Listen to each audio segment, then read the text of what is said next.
உங்களுக்கு ஒன்று தெரியுமா? என்னை தேடி ஒருவர் வந்தார். அவர் என்னை குறித்து எல்லாவற்றையும் விவரித்து சொன்னார். அவர் மேசியா என்று நான் அறிகிறேன் என்று சொல்லி ஒவ்வொரு வீடு வீடா போய் போய் போய் என் இயேசுவை பிரசங்கித்தார். அவள் நிமித்தம் சமாரியா பட்டணத்துக்கு ஒரு பெரிய சுவிசேஷ ரட்சிப்பு வந்ததாம். பாருங்க, யாருங்க அவங்க?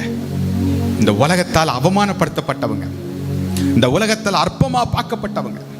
இன்னும் சொல்ல போனா அவளுக்கு விபச்சாரிங்கிற பட்டம் கூட உண்டு. இத்தனை நிபச்சொற்களை தாங்கி கொண்டிருந்த ஒரு மகளை தேடி தான் என் ஆண்டவர் வந்தார். அவள் மூலமா தான் சமாரியாவுக்கே ஒரு ரட்சிப்பு உண்டாயிற்று. கரங்களை தட்டி என் ஆண்டவருக்கு ஒரு மகிமை செலுத்தினார். இன்னைக்கு உங்க மூலமா இந்த பட்டணத்துல, இந்த தேசத்துல ஒரு பெரிய வெளிச்சத்தை கொடுக்க என் ஆண்டவர் போதுமானவராக இருக்கிறார்.